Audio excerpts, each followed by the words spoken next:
Hello, everybody, and welcome to yet another episode of the Robins Report podcast with me, your host, Tom Wade. Alongside me again this week is Gloucestershire Live's Jon Palmer. Jon, how you doing? Really good, Tom. Thank you. How are you, right? Not too bad, mate. Not too bad. We must have done well last week because you're back for another swing at it. Yeah, we've lasted for 2 episodes, which is a good sign, I think. It's good. It's good. As you may see if you're watching on YouTube, if you're not and you're listening on the podcast providers, alongside us this week, we'd like to welcome in, I called him the Cheltenham Town Media Maestro. Will Boyle calls him the unsung hero of the club, Mr. RichardDJoyce. Joyce, how you doing? I'm good, thank you, Tom. You all good? Yeah, I'm not too bad, mate. Thanks, not too bad. Good stuff. Not too bad. Thanks for coming on. I really appreciate it. No worries. I'm really glad to be chatting. I'm looking forward to having a chat and seeing what we can discuss about Cheltenham Town. That's it. There's plenty to talk about, let's be honest. But yeah, there is. So before we get into it, guys, I left it till last, but I want to get it out of the way this week. Not because it's a pain or anything, because I do love that they've decided to get involved. But I just want to give a quick mention to our sponsors, Luke 1977. I really appreciate you guys coming on board and showing us your support. You can go and shop at luke1977.com for their latest spring and summer wear. I don't know about you guys, but I put a bit of pounds on during lockdown. So I actually went and did that. Unfortunately, none of it's here yet, so I can't don it, as they say. But yeah, thanks to you guys. I really appreciate you supporting us. It's been absolutely brilliant. It's very much appreciated. So, guys, plenty to talk about, like we said. Let's jump straight into it because we've got to try and keep it somewhere sensible this week. Me and JP went on a bit last week. And also on that, thanks to everybody that put some feedback in. It's always appreciated, and it's really been good, actually. I can't thank you enough of how kind everybody's been. But yeah, so let's get straight into it. And to start the week, I thought this was so good. When I saw this, I got a little bit emotional, to be honest. So as you may or you may not know, Josh Griffith, our number one right now, debatable in Flinders, because that's a great battle, but we had that conversation last week. But yeah, he's got the call for the England Under-21 European Championship coming up. And I just got to say, it's more than deserved. Griffo, there's always been questions asked. We've had the discussion, but he's going to be in with some seriously talented players. He's going to the under-21s Euros. And let's be honest, guys, Joyce, I'll come to you first. What were your thoughts when you saw this? I don't think you could argue that, really, could you, in terms of how much he deserves it? I get a lot of emails, Tom, but that email when it came through on Monday morning was definitely a bit different to normal from the England setup, basically saying, right, we're announcing this at 11 a.m. No, it was brilliant for Josh. Obviously, he's been involved with the under-20s previously. But, he is really highly rated at West Brom. I think they gave him a 3 or 4 year contract at the start of the season. That's not bad for a first professional contract. I think people forget sometimes that he was playing under-18s football last season, and now he's playing week in, week out in League Two. I think he's made 40 appearances in all competitions for us and kept something like 18 clean sheets in those 40 games. So a clean sheet nearly every other game is not bad for a teenager who's playing his first year professional football. So fantastic with Josh. And also, I'm very lucky to get to know him since day one. He's a lovely lad as well. So fantastic for him and his family. Yeah, I couldn't agree more. JP, what were your thoughts? Because I know you got on this straight away and wrote up a report for Gloucestershire Live. Yeah, I think Joyce's got to know Josh quite well. From my dealings with him, he's very mature, very level-headed lad. Quite lucky for Cheltenham in a way that he moved to Ledbury just before he signed for Cheltenham on loan. Obviously, he's almost local. I know we've got Cheltenham have got a good link with West Brom anyway, but the fact that he lives in Ledbury just down the road really has definitely played a part in him coming to Cheltenham. I think what's impressed me the most about him this season is the amount of games he's played. As Joyce said, 40 appearances in his first season of senior football. But it's the way that, yes, he has had the odd setback, but he was the hero on Saturday, really. He made a save from a 1-1 from Robbie Wilmot in the 80, sort of between 80 and 90 minutes, which sort of paved the way for Andy Williams to go and score the winner, which I know we'll talk about a bit more later on. But he played a huge part in that. And then he probably was disappointed with Tuesday. Not that the goals were, certainly the first goal was a bit of a freak one, but he might have come away Tuesday feeling he could have done a bit better. But I think he never lets it affect him. Whenever he has a setback, he's come back as if nothing's happened. And I remember Jack Butland, it seems like a long time ago now, 2011-12, if he did make a mistake, which he did make a couple of bloopers, Jack Butland's, but obviously you could tell he was going to be a very good goalkeeper. But next game, it was back to being very assured, very calm, very confident. And I think that is the quality that I see in Josh that makes me think he can go on to have a very, very good career in the game. Yeah, definitely. I agree. I mean, Joyce, you mentioned it there. He's had 16 clean sheets in the league alone. In a league like this, to keep that many clean sheets, that's just incredible, really. And especially for a guy of his age. So, all the best to him. I really do wish him all the best. Unfortunately, it does mean he'll be away for the Morecambe game a week Saturday. But, I don't think we could really deny him the opportunity, could we? Let's be honest here. Yeah, and for his career, it's going to be huge, really. Great. I suppose it's a difficult decision because obviously, do you stay with the team that you've been helping all through the season? And of course, there's this probably a bit of a question mark now because Scott Flinders will come in again at Morecambe, and then it creates this question mark for the manager. Where if Scott Flinders was to come in and do an outstanding performance, and Josh is coming back, I think literally the day or two before the Tranmere game on Good Friday, it creates that sort of question mark, really. So it is a big decision for him to go away and do it. But at the end of the day, when your country calls, especially at under 21 level, and you're going to be in the same team as Hudson-Odoi, Mason Greenwood, Smith Rowe, Tom Davis, Ben Godfrey, and you're playing for League Two, Cheltenham, I think you've got to go and take it. Yeah, definitely. That's a serious list of potential elite players, and that's not a bad, not a bad team to be mixing with, is it? Let's be honest. But yeah. Sorry, what you say, Joyce, there? Well, no, just saying, yeah, absolutely. It is. I think I stood with him actually when he was cleaning his boots after he got the call up on Monday, and I was reading out the squad list to him because I don't think he'd quite seen who was in the squad entirely. And I think someone walking past said, that's a Premier League team. That you're basically in a Premier League team going to play international games against some of the top nations. So not a bad group to be a part of. Yeah, definitely. I agree. I'd love to have seen his reaction. I bet it was, one of them moments, and for him, he won't forget it. And it's great for him, and it's obviously great for the club as well. It's brilliant. So congratulations, Josh. We wish you the best. And don't know about you guys, but I'll definitely be watching out. See how he gets on. Yeah. Let's see how he gets on. See if he gets an opportunity, because we know he'll definitely take it. Quickly moving on from that.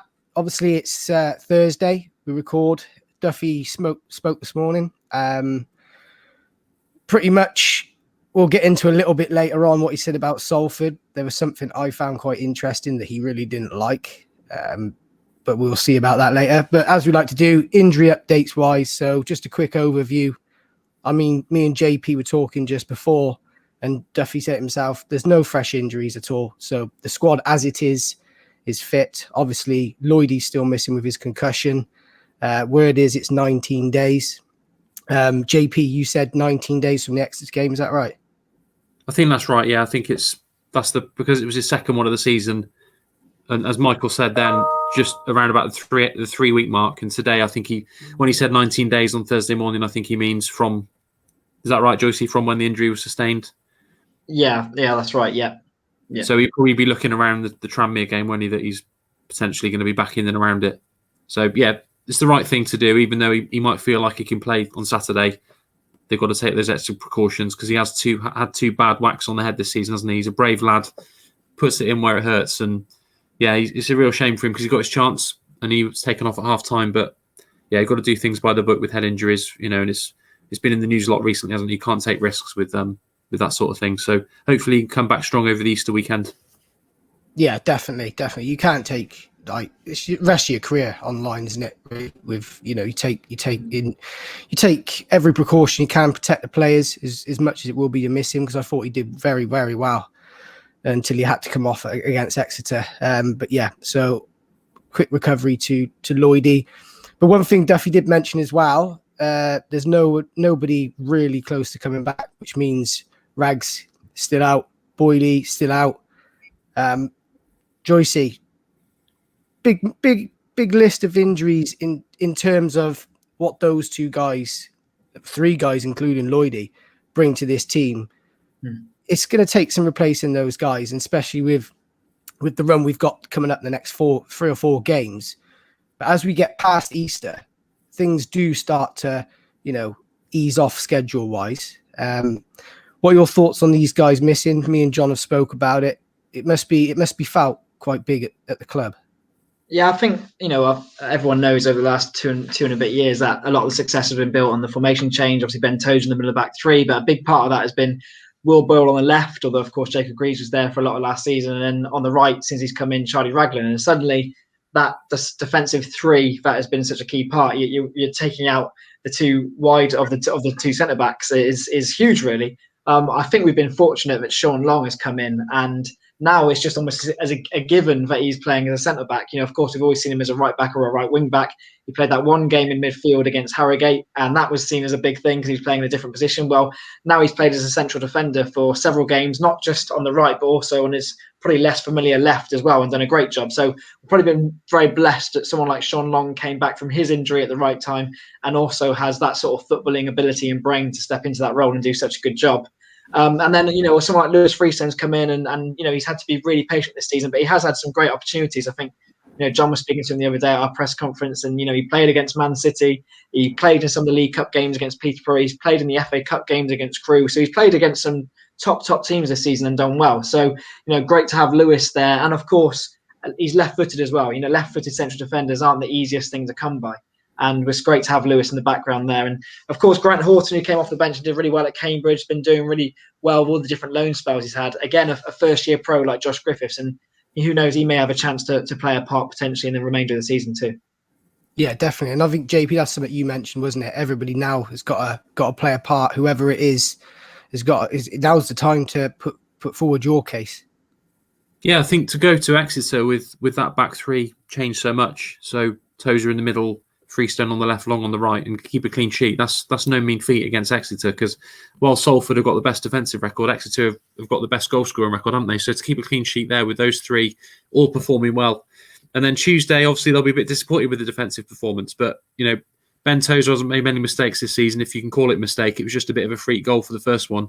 And I'm sure they would have wanted to defend the long throw better for the second. But I think Freestone is a good footballer. He's quite comfortable on the ball for a big, strong defender. I think he's just starting out, really. He's a bit more senior experience before this season than Josh Griffiths did. But similar, really. He's right at the start of his career. He's showing good qualities. Remember, Joe Rodin came in, didn't he, on loan from Swansea? He did well, but he had a bad game against Coventry, got taken off at half-time, and now he's playing for Spurs. He showed some potential. It's difficult playing in League Two, even for the sort of players that are going to go on to play at the very top with that footballing ability. I think it is a really steep learning curve, but I think Lewis has done well overall. And as Joyce said, he's played in some really big games and done well and held his own. So the back three is going to be different for the next few weeks at least. And there's no doubt that Raglan and Boyle we've missed. But I think Freestone and Long have got to step up if needed. Horton, Barry. I think, I don't want to put the kiss of death on it, but I think if Tozer were to get injured as well, I think that would be a major blow, because he is a huge part of the way that Cheltenham play, isn't he? The way that he plays out from the back, captain as well. Yeah. I said last week that Sercombe and Hussey I rate as our best two players. I think Tozer is probably next in terms of importance, potentially as important, but in terms of sort of quality, I just think Sercombe and Hussey stand out. But Tozer, I remember during the commentary for the Man City game, they were saying that he looks like he could play higher. In terms of the composure that he's got and the way that he brings it out and the calmness he brings. And as Michael Duff said this morning, he digs people out when he needs to. He's got those leadership qualities. So let's hope that he can stay fit. Yeah. And then the other two can step up alongside him and stay as solid as they have been all season, really.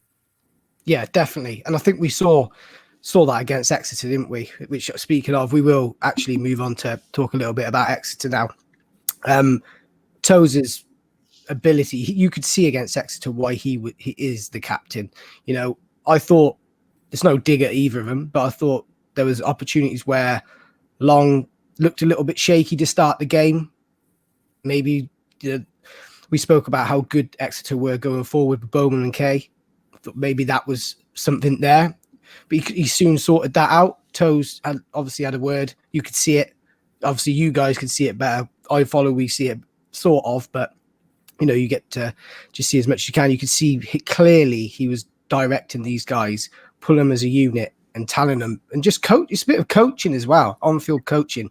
It's very clear why he is the captain. He did it with Freestone when he unfortunately, well, nearly cost Town, but great save from Griffith, as you mentioned, from Wilmot. So you could definitely see Tozer's quality and why he is the captain. And I'd like to see if he could play forward, but I think right now he has to stay where he is, because that's where he is so the heart. I speak about Connor Thomas being the engine. Ben Tozer's the heart of this team for me. But yeah, I don't know about you guys. So we'll talk a little bit about the Exeter game. And JP, me and you spoke about it. We said it was going to be tight. We said it was going to be edgy. They don't give up many goals, but they do score goals. We've got an excellent away record. I don't think the build-up we gave, I don't think it really disappointed, did it, to be fair? No, it was tight, wasn't it? Yeah. I mean, Tozer made a brilliant block from Bowman, didn't he, in the first half? That was one of the key moments of the game. And then the Wilmot chance we've already spoken about. Alfie May nearly scored straight away at the other end, didn't he? Straight after that save from Griffiths.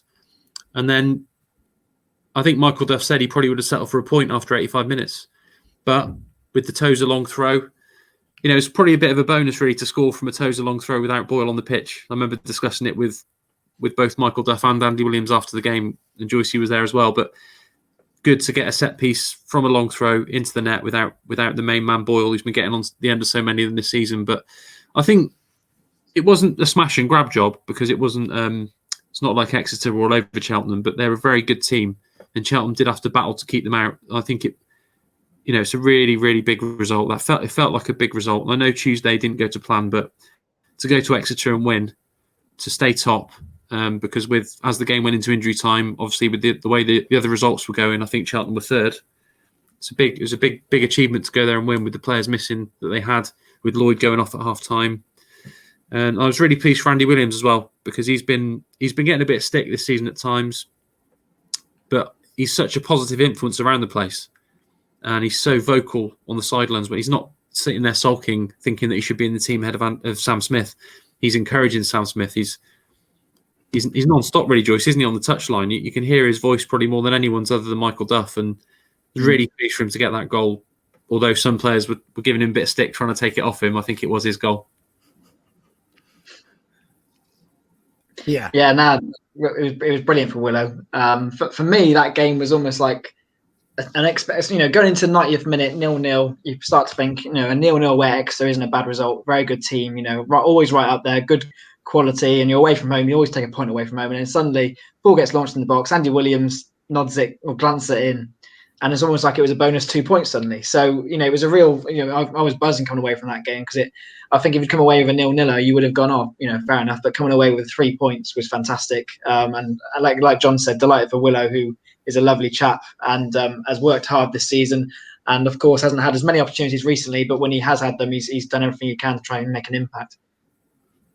Yeah, he has. And I was very pleased for him. I thought it was hard to tell. Obviously, the throw come in, and next thing I knew, the ball was in the back of the net. Who it came off, who got it there, I really didn't know.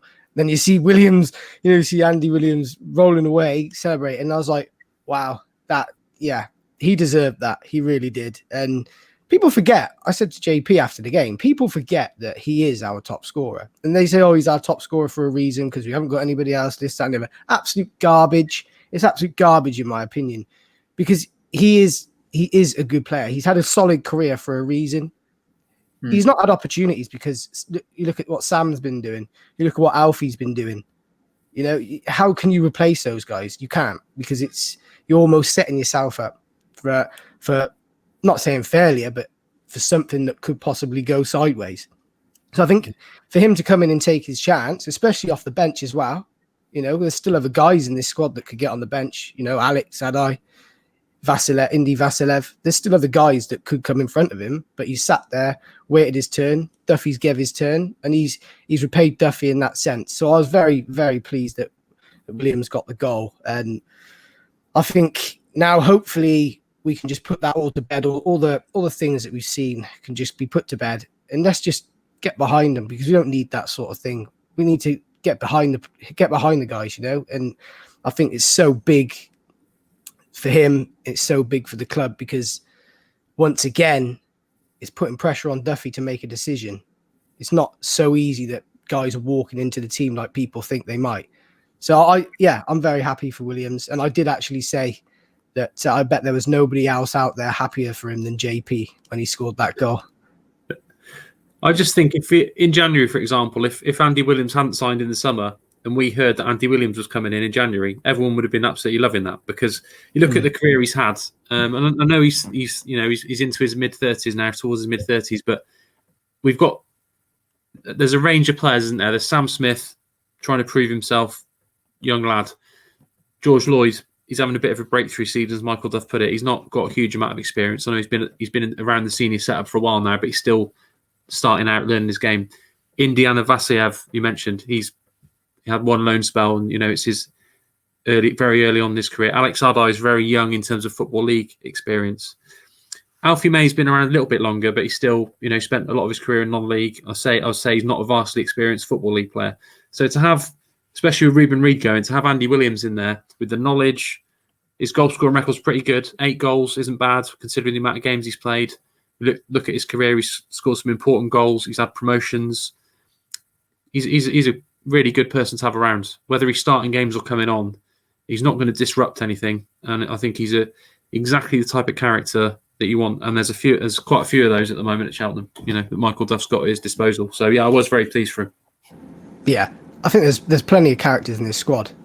Joyce, obviously you know that, being close to the guys. There's a character. Everybody's got their own personality and character that they bring to it, and that's what, for me, from the outside looking in, seems to have shaped this team. That's almost culture. I don't like really using the word culture, because it's not a culture. It's what you do for the club. Every player goes and gives 100%.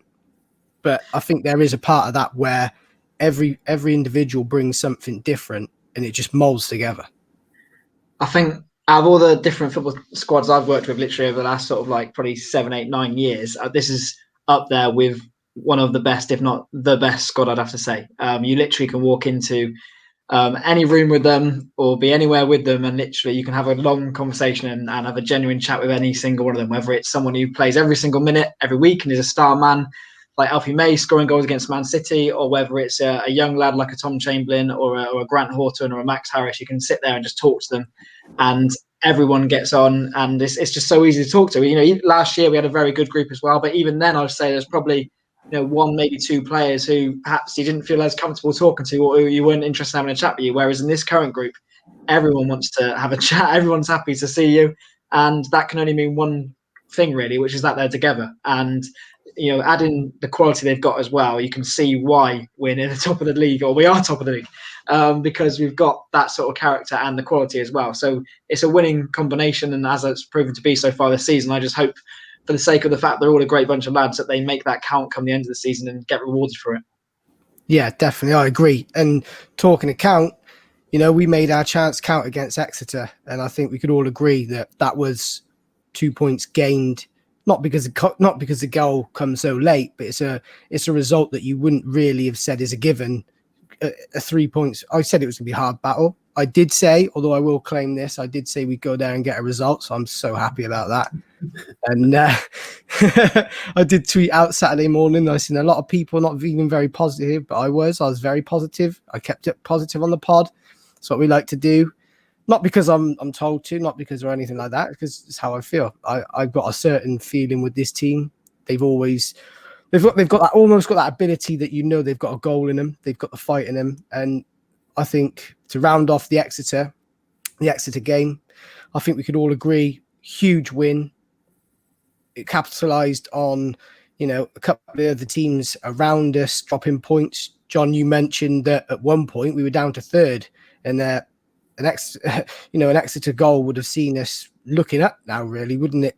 Especially after the game we've unfortunately got to speak about in a second. But yeah, overall, I thought we played very well, kept out a very, very good Exeter team, and it's a huge 3 points towards our target.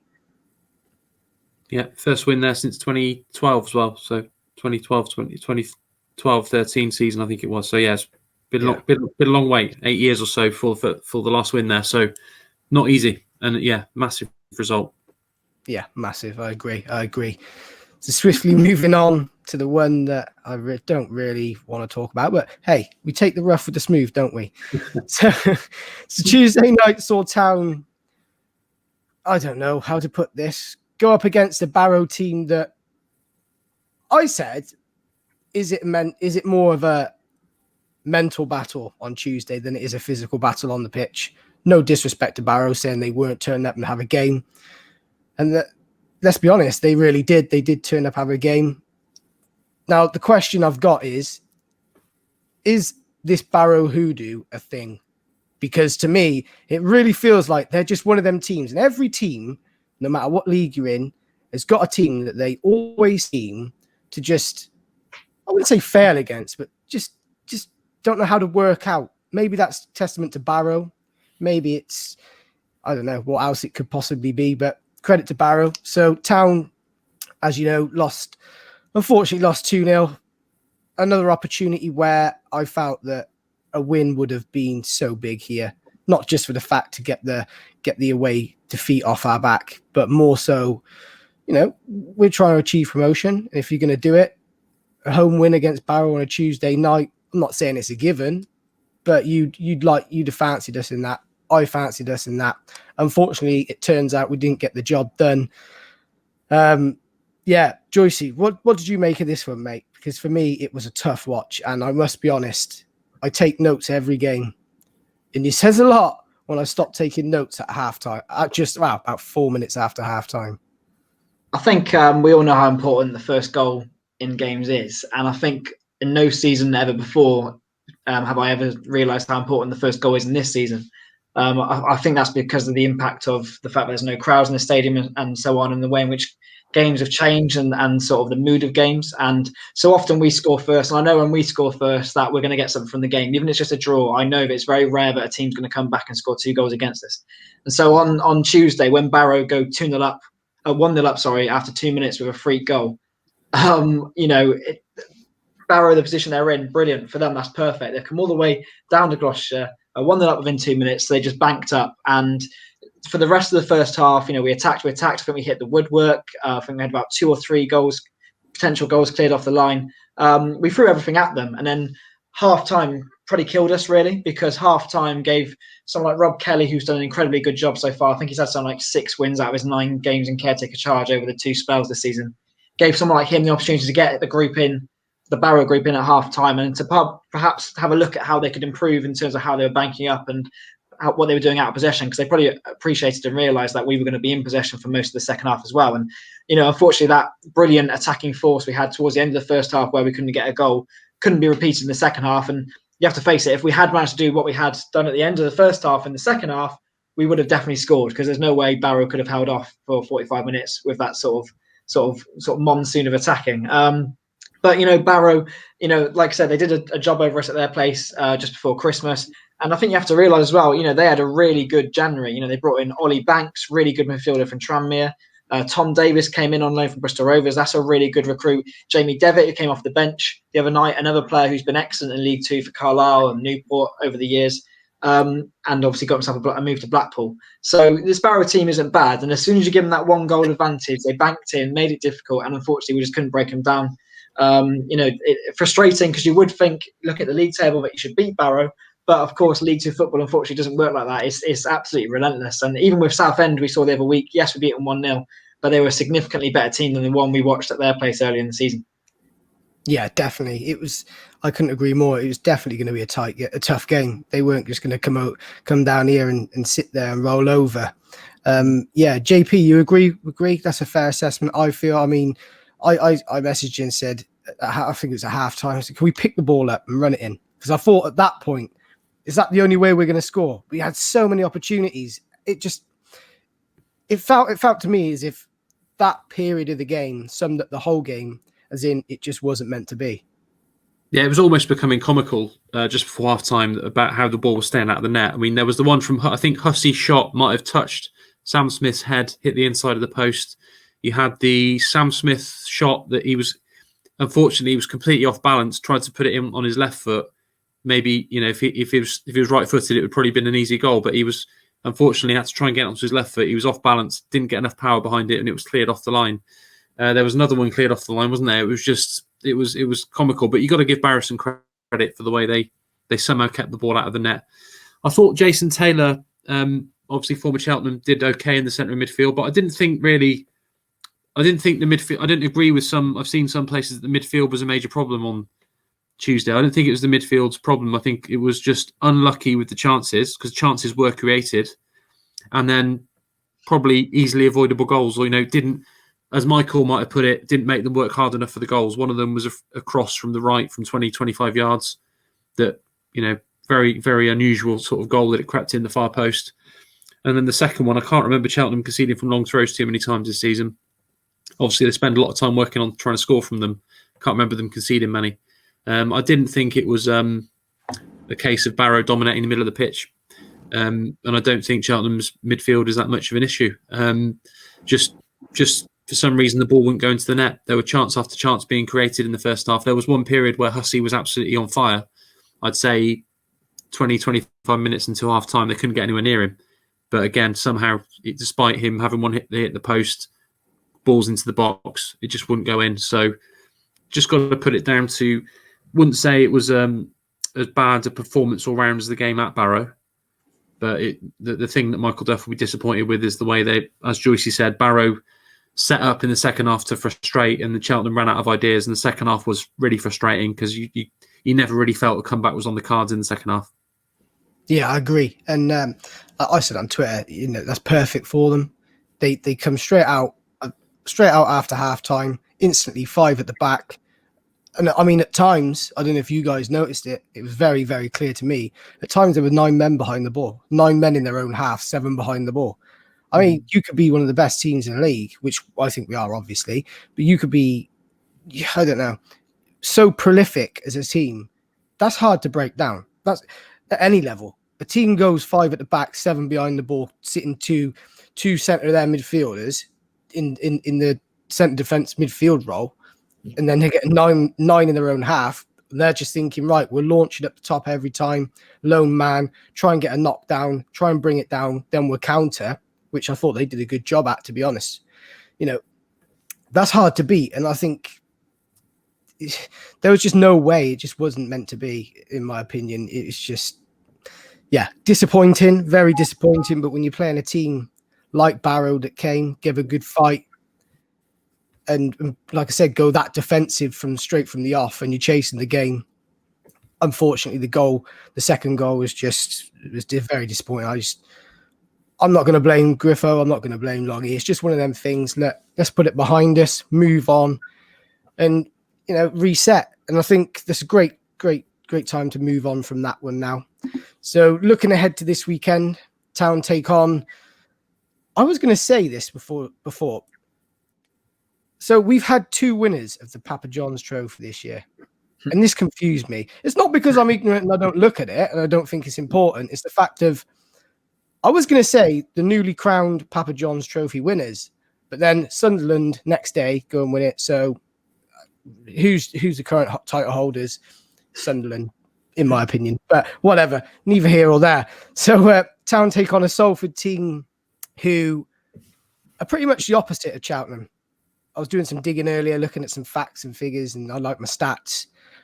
But if you take Cheltenham's away form and put it to home form, and then you take Salford's home form, put it to away form, you could insert that Spider-Man meme right here where he's pointing at himself. Okay? Salford are that good, are as good as Cheltenham are away.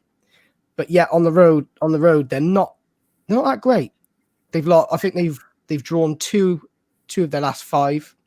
They haven't won in the last 5, I believe is correct. I will fact check that in a second.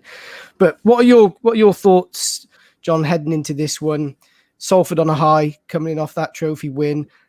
I'm not going to say they've not lived up to their reputation of this league of walking it and stuff, because I think that's a very dodgy subject to touch on.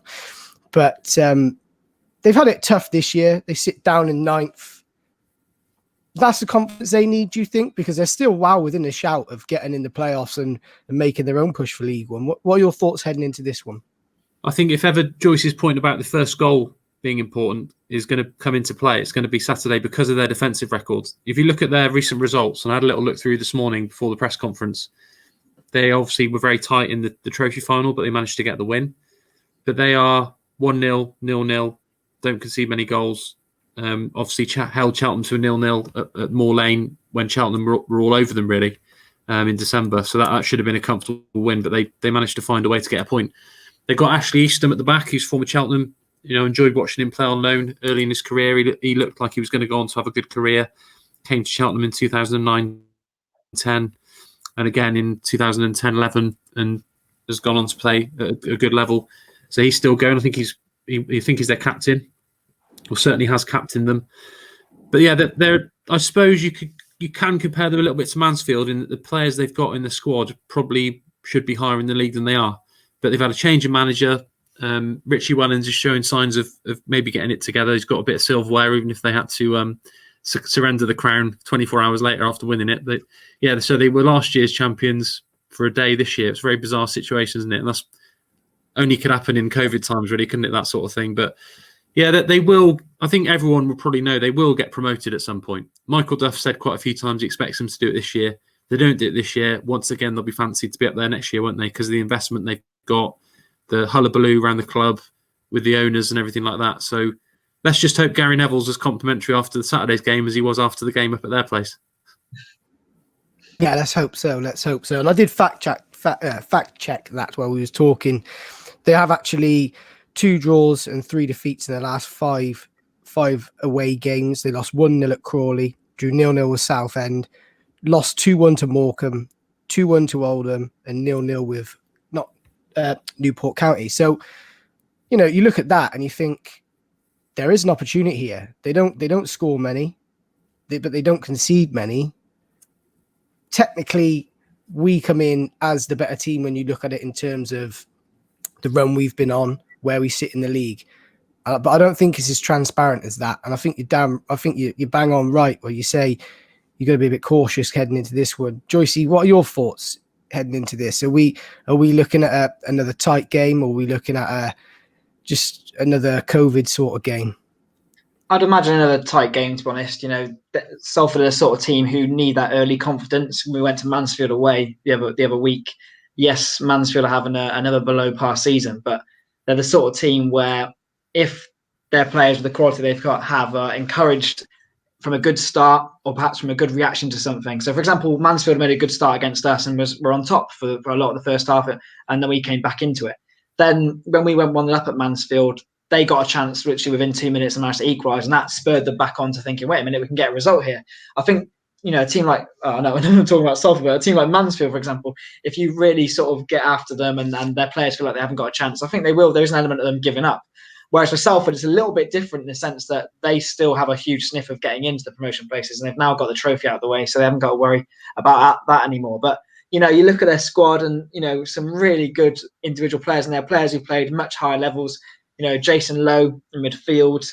I don't think he's been playing much, maybe because of injuries, but someone like Darren Gibson obviously was at Man United. But, their front line, got Tom Elliott, Ian Henderson, Ashley Hunter, Bruno Andrade, of course, have had a huge amount of success with Lincoln over the last sort of 3 or 4 years. They boast some really talented players. The question for Richie Wellens is always how you put them together and make them work.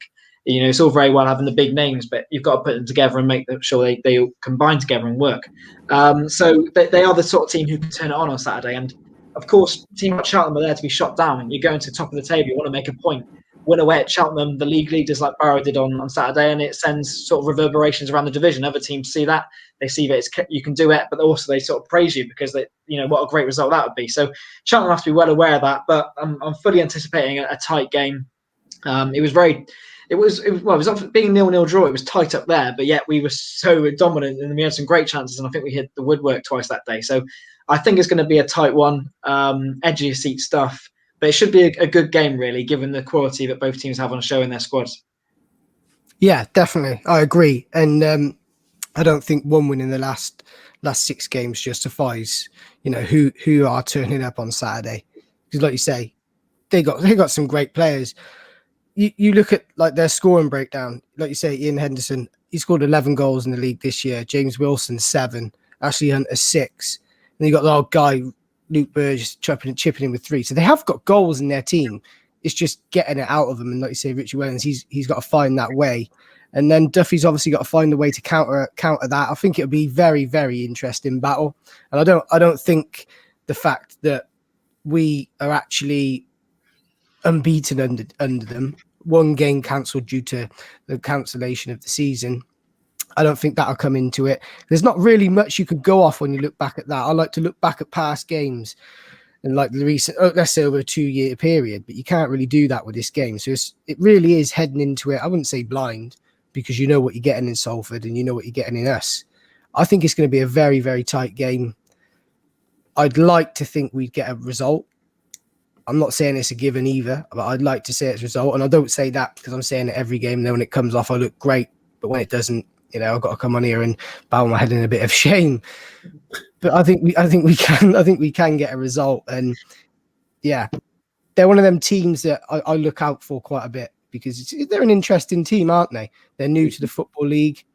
I like to see how new teams take to the Football League. I don't think they've particularly took badly.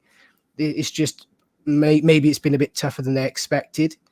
But we know that because we've been here multiple times. We know how difficult it is to get out of this league, and that probably says a lot of how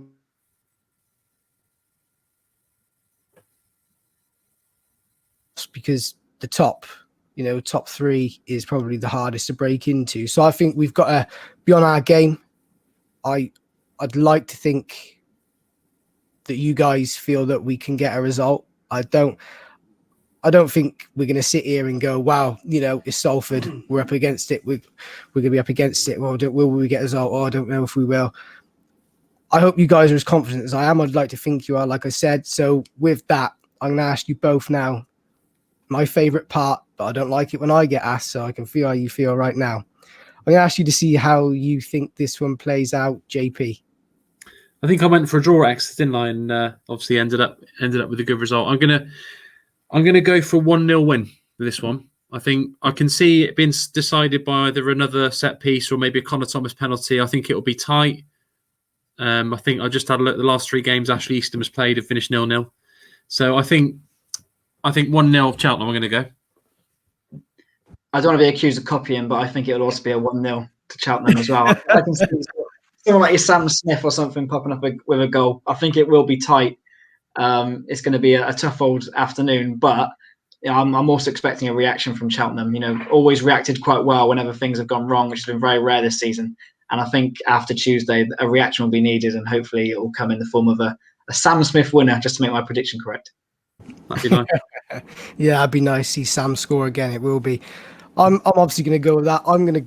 I was actually going to go, I'm not saying this, as we said, I was actually going to go 1-0 because they don't score. They don't concede many. They don't score many. We don't really, we don't concede that. We don't actually concede that many goals at home. I didn't realize until today how good we are in terms of not conceding goals at home. So I'm going to go with a 2-1 win Town. I think the goal scorers will be May and Circum. I think Henderson scores for them. Don't obviously hold me on that one. I am going for 2 in a row. I'm going for 2 in a row in a week. So there you go. But one interesting thing that stood out to me, guys, and I mentioned it earlier about Josh Griffiths, and we've kept 16 clean sheets in League 2. How many do you think Salford have kept? 15.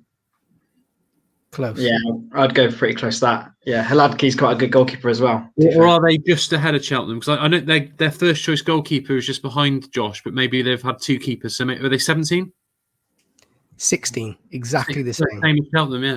Yeah, but they've played 1 game less than us. So it's pretty impressive record, isn't it? Yeah. So I think 1-0 probably justify it. You can see from that. It's going to be a tight game, isn't it?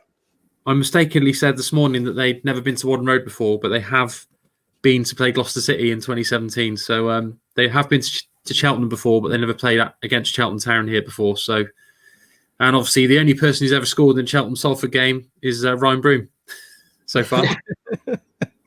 He got both up there last season, didn't he? Yeah, it's a funny one, isn't it? it's just not much there. You can't really go back and look at much there, can you? But yes, so obviously predictions in, seen how we think the game's going to go out and how it's going to be played. It's going to be tight. It's going to be edgy. All kind of confident. You guys going with 1-0, me with 2-1. We'll keep a track on that one, see how that one plays out. But with that, I think we'll push on now, because last week, me and Jon, we got a bit carried away, didn't we, to be fair? Yeah, about 6 hours on it last week. Yeah, I think by the time it was funny because we started at 6 o'clock in the evening and we didn't finish till about 9, something like that. So yeah, it was a bit that, and it obviously it's harder for the listeners, so I want to keep everybody happy. So I'll put out some questions this week. Not many responses, because I'm thinking, well, there's no point asking you because you won't get there for about 2 hours time. But we got there a bit quicker than we did last week, so thanks to you guys that have put some in. So a good guy, a good friend of mine, Joe DeSol, asks, what is George Lloyd's best position? And I'll throw that to Lloydie. I think for me, George Lloyd, obviously has been on the list as a striker. He calls you Lloydie. I'm very similar. I've never been compared to George Lloyd, but I'll take it. if it means being with him. But obviously he's down as a striker. But for me, I think Lloydie, with his pure work rate, his quality, and for a massive one is his aerial ability. I would have him down as anyone who can play across anywhere of the front three positions. I think even if you were to play, for example, a 4-3-3, I think you could play anywhere in those front three areas. Or, of course, if we were to play a 3-4-3, again, in those front three areas. Aerial ability, I think, is massive because, of course, so many diagonal balls or goal kicks from the keeper, they tend to go out wide and they tend to be sort of played out wide so that the person can win it in the air and then head it back inside, maybe for an underlapping fullback or an underlapping centre-back, obviously with our wide centre-backs or the wing-backs or even the strikers in the channel. So I think because he's got that aerial ability, I think he's someone who could play out wide. I think George is well aware that he'd love to get more goals, but what I love about George is just his work rate is fantastic. If he's going to start the game, he will run his heart out and he will press and he will make himself a nuisance and he'll put his head where it hurts, as he did once again at Exeter. And again, if he's coming off the bench and let's say we're 1-0 up with 20 minutes to go, great, because I just know for a fact that he's going to be super busy. And, if you were to have, for example, him and Alfie up front together, you just know that they're going to be covering so much ground out of possession, just trying to do everything they can to defend from the front. That's what I love about George Lloyd, just that work rate he's got, his aerial ability. And, hopefully the goals do come because he has scored some really important goals for us, whether that was Lincoln City away 2 years ago, whether that was the extra time goal against Crewe in the FA Cup, which proved to be so crucial. So hopefully more goals come to his game. But I think anywhere across those front three positions for George Lloyd is the one, I reckon. Yeah, I agree with when you say about his pace. You imagine him, if you could somehow get to work, obviously Duffy would have to switch the way he sets up, but you imagine a front three of Lloyd, Smith and May. The pace would be absolutely unbelievable. And we saw it against Exeter, actually. I forgot to mention it. One thing that impressed me with Lloydie was his work rate, as you mentioned, and his pace. He's always on the shoulder. He's always trying to get in behind. And I thought he played really, really well. And that's why I was very disappointed when he had to come off. I thought he had a great game. And obviously Alfie come on, had his chance and he saw a good effort saved. But yeah, I think you're right. I mean, I personally put him out wide as well. I really would because of that pace. But I think to get him in anywhere other than up front, it turns on Duffy to change the formation, which I don't think he really will, unless it's an in-game sort of change. I don't think he'll do it straight from the outset. JP, what are your thoughts on that one? Yeah, my thoughts. Me and Joyce actually had a chat about this. I think at one of the recent games about Lloydie potentially, being able to play in several different positions across the front three. But I think he reminds me a little bit. There's things about his game that remind me of Neil Grayson about the way that he played. He wasn't the biggest, but he was very good in the air. So Michael Duff would always refer to Williams and Smith as a 9, and he'd always obviously refer to the likes of May and Adai as somebody that wanted to play off one of those focal points. You're never going to have Adai or May probably as his centre forward. They need somebody to play off. But Lloyd's a bit of both, really. He's not the biggest, but he's very good in the air. He's unbelievably strong for his size. He will never give up any lost cause. He gets a lot of bangs on the head. He tries to get up. I mean, after his bang on the head against Exeter, he went up and won another great header minutes later before I think he realised he needed to probably come off at half time and take the right precautions. But he's unbelievably brave. And the one thing that he does need to add to his game, as we've spoken about many times, is goals. Grayson was a goal scorer as well. But if he can add that to his game, there'll be teams looking at him because of all the other stuff. He's very good at everything else, and he's a good all-rounder. So he can do a job in behind the front too. He can definitely do a job out wide. At the moment, as you said, Tom, he's not going to play wing back. Although he probably could do a job at right wing back. I can't see him starting at right wing back. I can't really see him playing in centre midfield at the moment. So it's like he's got to just want to go in, off his backside deflection or something when he's back from his latest concussion, and that's the only thing missing. Everything else this season, and I said this to Joyce on a chat before the game against Exeter that we did by the pitch. He looks ready to play League Two football now. He's not a young kid anymore. He looks capable of handling all the challenges faced at him. Just needs to start putting the ball in the net. But he's justified his selection regularly this season at times. And I'm sure he's got a big part to play still in the running once he gets himself back in the team. Yeah, George, it's an interesting one. I was chatting. I know Jon knows this because I quite often chat to Scott Bartlett, who's a manager down at West-Super-Mare, and he gets a lot of players in on loan from Exeter. And Exeter have got this policy of almost giving their players who come through their academy into the first team squad almost not quite 3-year contracts straight away, but look at over the course of 3 years. So in that first year, they want to see them sort of look to see if they can compete and improve themselves to be involved in the first team group. Second year, they'll send them out on loans. They'll send them out to places like West-Super-Mare, like a Ollie Watkins did, or to a Tiverton, or to a Dorchester, or to a Taunton Town, or to a Truro City. And in the third year, that's when they say, right, now you've got to try and get into the team. And it's no surprise when we went down to Exeter on Saturday, all the players they had in their squad, whether it was Alex Hartridge, Matt Jay, who's been stunning for them this season, who's now 25, and finally at the age of 25 is really sort of making a huge impact at Exeter. All the players they've got in their team who have come through their youth system, they've just nurtured them and given them another year's contract and given them a little bit of belief. And even people like Ben Seymour, who was on the bench again, I remember him going on loan to Gloucester City about 4 or 5 years ago, and they're still holding on to him and still just developing him. And yes, that's their model, and perhaps they may have the financial backing to do that. But in George Lloyd, you're seeing that, like Jon says, now he's 21 years old. Now he's looking more and more like a League Two footballer instead of just a kid who was just brought on to get him minutes to see maybe he's a bit of a hoper. But no, that's a real word. But they developed him now. He's been in the first team environment, and hopefully that means that he's going to be developed even more. And then he's been given an opportunity then, instead of just being brought in, given a first year pro contract, let's say at the age of 18, and at 19 decided, oh no, you're not for us. I'm not sure many players are going to be League Two quality who come for a youth system of a League Two club within a year. So it's fantastic that George has had 3 years at first team level, and he's proven that he can contribute and compete. Yeah, I completely agree, and it's that maturity, isn't it? It's all about maturity, and Exeter doing things like that. Players go into places like Western, as you mentioned. It's all about maturing him.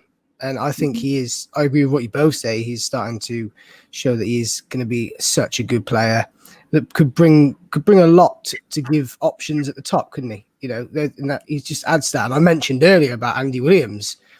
I mentioned the fact that you got Vass in there, you got Vass Indy in there, you got Adai in there.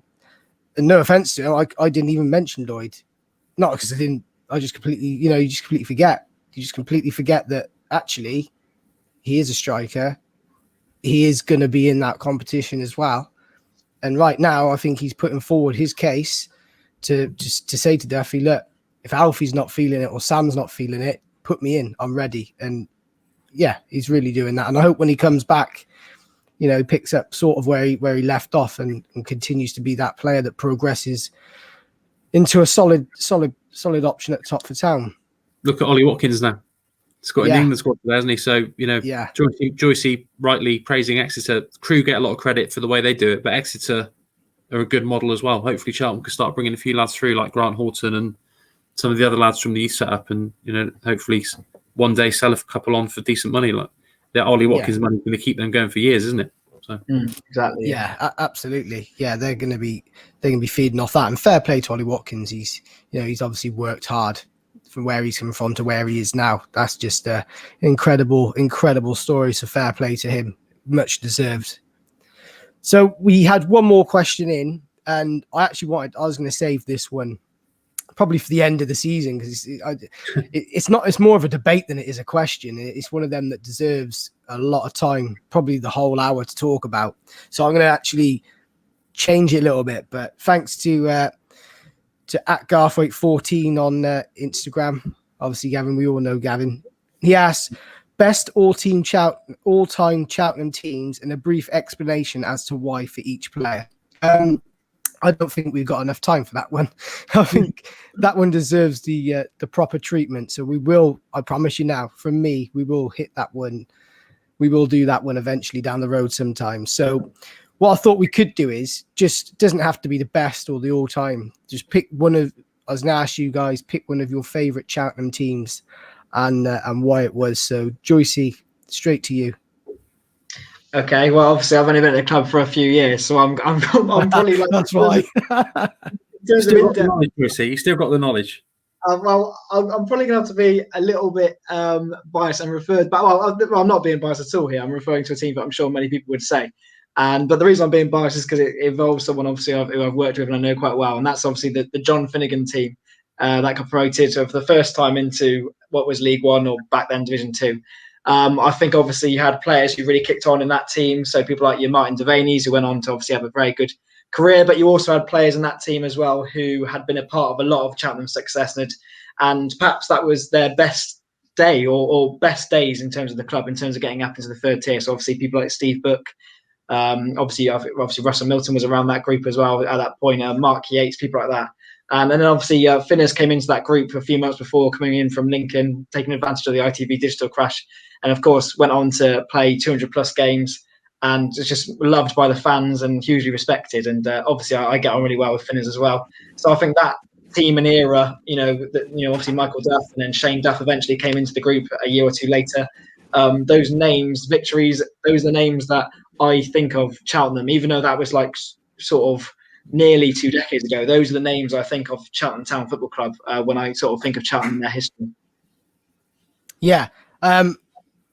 I will actually follow up on that one, but before I do, I want to get JP's, because I think JP's going to go for one that I don't think either of us would have. I don't remember it at all myself, but yeah, JP, over to you with that one. Well, this is a tough one. I mean, I'm not going to go too far back, but the team Joyce mentioned in 0102, that's arguably Cheltenham's best ever team, because they got to the 5th round of the FA Cup and got promoted. You've got the John Ward team of 0506, promoted to League One again and stayed there for a year for the first time and stayed there for 2 years eventually. You got the Gary Johnson team that won the conference with 101 points. So, and this current team hopefully will end up being in the same bracket as those. But I'm going to pick, I'm going to go for the Cotterell team that won the 1998-99 conference title, just because it's a slightly different era to the one Joyce mentioned, although some of the players were still there, like Jamie Victory, Michael Duff. But the team would be Steve Book in goal, Michael Duff, Chris Banks, Mark Freeman, Jamie Victory, Mark Yates, Lee Howells, Keith Knight, Russell Milton, David Norton, Clive Walker, Neil Grayson, Jason Eaton, Dale Watkins, Jimmy Smith. Probably forgotten a couple, but that was, because of the age I was at the time, and they achieved something that Cheltenham never thought was possible, to get into the Football League for the first time. I'd love to see that team take on the team Joyce mentioned, take on the team. Even the 11-12 season was a great team, wasn't it? With Pat Penn, Summerfield, Clyde Mohammed, Sido Jumbati, Alan Bennett, Steve Elliott, and then Butland or Scott Brown in goal. But I think without mentioning every single one, I think I'll go for the 98-99, and Gav Garthwaite will remember them well as well. I know he was around watching the team at that time. So that team that Russ, Bookie and Michael Duff, obviously on the coaching team now, were all involved in. Steve Cotterell, he took them up 3 promotions, including the one Joyce mentioned, in 5.5 seasons. Incredible times, and laid the foundations for us, thankfully, in Cheltenham now, still having a Football League club all these years on. Yeah, I knew you was going to go for that team, because it's so hard. It's so hard to argue, isn't it? That team's just incredible, and they also won the FA Trophy, of course, the year before. So FA Trophy as well. That, in a sense, to me, obviously, even though it was before my time, I look back on it, and in my opinion, that team and that era set the foundations for us to get where we are today. it set the foundations. It started absolutely everything. Yes, we've been down since then. I know that. We come back up. But that started this whole romance between Cheltenham and the Football League. I think it's hard to argue that one. But I am actually going to agree with Joyce here, because that was the one. When I saw the question, that was the team that I picked instantly, because that 01-02 team that won the playoff final, I mean, wow. It's just stacked with legends top to bottom, isn't it? Really is stacked with legends. And probably, I'd say, Martin Devaney's best game in a Cheltenham shirt. Absolutely dominated that Rushden team. And obviously my favourite player, you mentioned him, Joyce, my favourite ever Cheltenham player, or one of them, Finners. That set him on his course to becoming the captain of this club and being the great captain he was. And just the names in there, you know, that's me growing up watching Cheltenham. That's the guys that got me into loving this club. So that's the team I'd definitely pick myself. It's good. There's a bit of crossover, isn't there? So in that team that you picked, Tom and Joyce, Neil Grayson, that was his last game for the club, the playoff final. He was part of the conference. John Brough, Richard Walker, Neil Howarth, they were all there, and having been part of the conference winning team. So I think Cottrell built a couple of different teams, 2 or 3 different teams.